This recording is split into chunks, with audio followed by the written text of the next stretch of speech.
নমস্কার দর্শকরা, কলম খুলাতে সবাইকে স্বাগত জানাচ্ছি।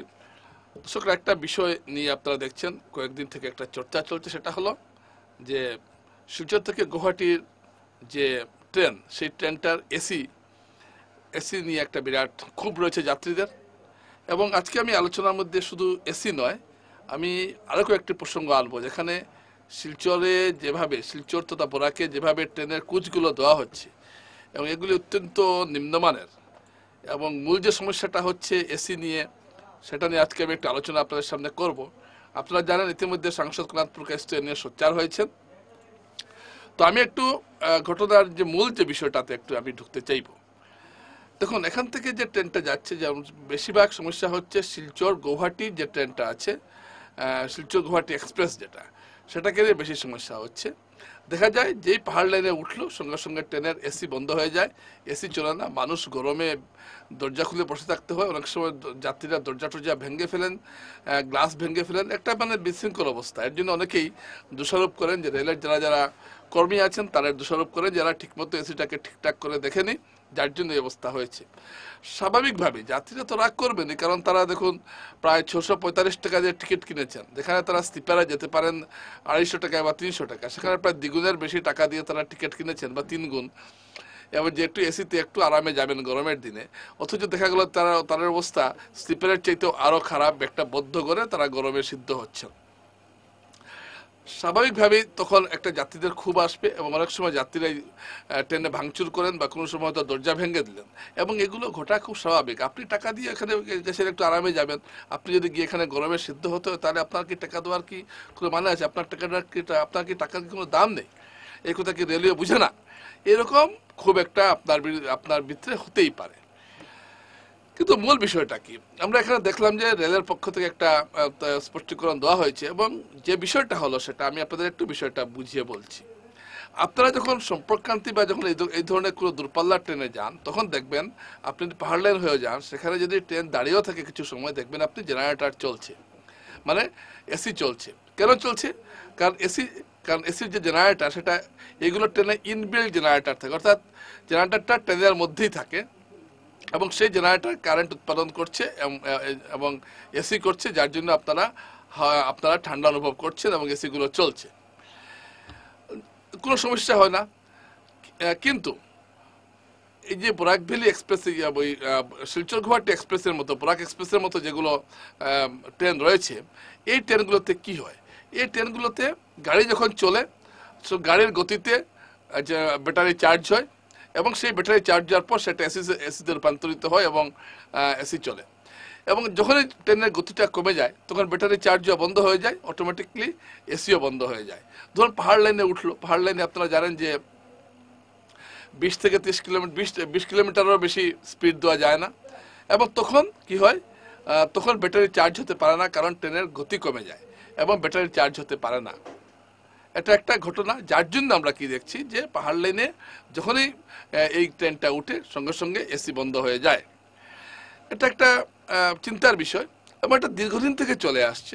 অনেক কথাবার্তা বলা হয়েছে ন্যাফরেলকে, কিন্তু এই যে একটা কোচ দেওয়া হয়েছে আমাদের এখানে, এটার পরিবর্তন হয় না। কোন মান্ধাতা আমাদের একটা কোচ দেওয়া হয়েছে? এই টেকনোলজি এখন নেই ভারতবর্ষে, কোনো জায়গায় চলে না। এইগুলোকে বরাক ভ্যালিতে আনা হয়েছে যে গাড়ির গতি বাড়লে এসি চলবে, এবং এই গতি একটা নির্দিষ্ট সীমারেখা আছে।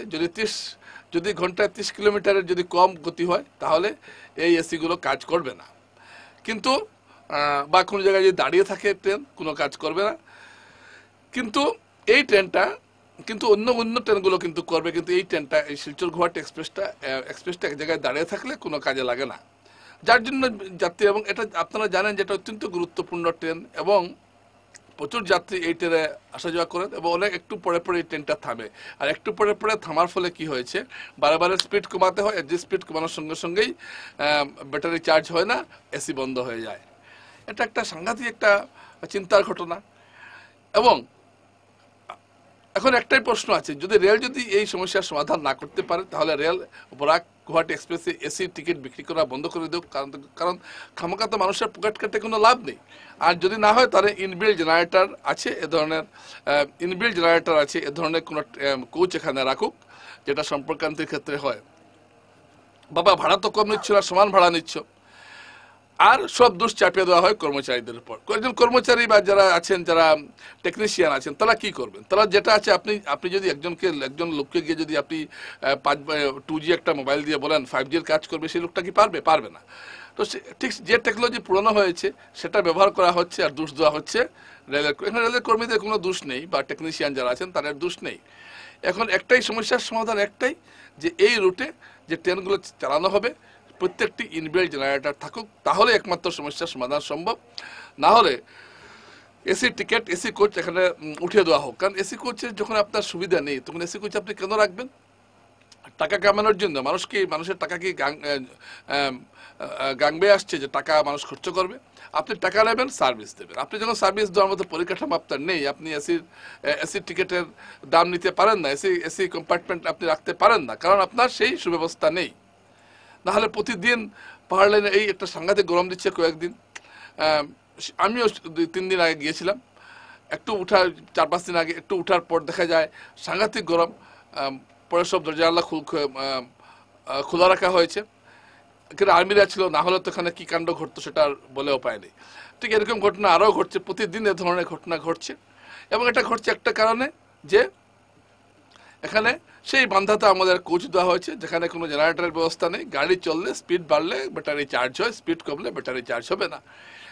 আপনি যদি সম্পর্কান্তি বা এই ধরনের কোনো ট্রেনে যান, আপনি যেখানে গাড়ি যদি দাঁড়িয়েও থাকে এক জায়গায়, তাহলেও কিন্তু এসি বন্ধ হবে না, কারণ এটা ইনবিল্ট জেনারেটর, গাড়ির ভেতরে জেনারেটরের ব্যবস্থা কোচের ভেতরেই আছে।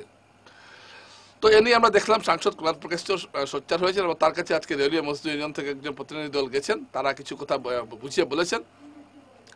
শুধু এখানেই শেষ নয়, শিলচর থেকে করিমগঞ্জ বা শিলচর থেকে দুর্লভছড়া বা ধরুন এইসব জায়গায় যে ট্রেনগুলো যাচ্ছে, ডেমো ট্রেন, এগুলো ট্রেনের যে কোচগুলো দেওয়া হয়েছে অত্যন্ত নিম্নমানের কোচ। অথচ আপনি ত্রিপুরা যান, ত্রিপুরা রুট ভালো ভালো ট্রেন, ভালো ভালো কোচ দেওয়া হয়েছে, কিন্তু বরাক উপত্যকায় যত নিকৃষ্ট কোচ যেগুলো চলে না, সেগুলো এখানে পাঠানো হয়েছে।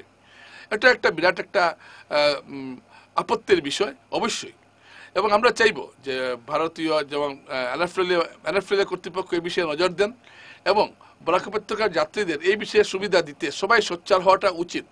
শুধুমাত্র সাংসদ সোচ্চার হলে হবে না, এখানকার যারাই আছেন, এবং যেখানে রেলওয়ে অ্যাডভাইসারি বোর্ডে যারা সদস্য আছেন, সোচ্চার হওয়ার প্রতিটি রাজনৈতিক দলের উচিত এই বিষয়ে সোচ্চার হওয়া। কারণ দেখুন, এই ট্রেনটা কিন্তু একটা গুরুত্বপূর্ণ ট্রেন আরও আছে শিলচর থেকে গুয়াহাটি আসার, কিন্তু শিলচর গুয়াহাটি এক্সপ্রেস যেটা সকালবেলা ছাড়ে, একটাই মাত্র দিনের ট্রেন, তাই এই ট্রেনটা অত্যন্ত গুরুত্বপূর্ণ সবার কাছে। এবং এই ট্রেনে এসি থাকাটাও খুব জরুরি, কারণ না থেকে যদি কেউ এসির সার্ভিস টাকা নেন, সেটা অবশ্যই আপত্তির ব্যাপার। যাই হোক, এই বিষয়টা আমি আপনাদের সামনে তুলে ধরলাম, এবং এবং এবং বরাক উপত্যকায় কীভাবে মান্ধাতা আমলে কোচ দেওয়া হচ্ছে সেই বিষয়টা আমি আপনাদের সামনে তুলে আনলাম।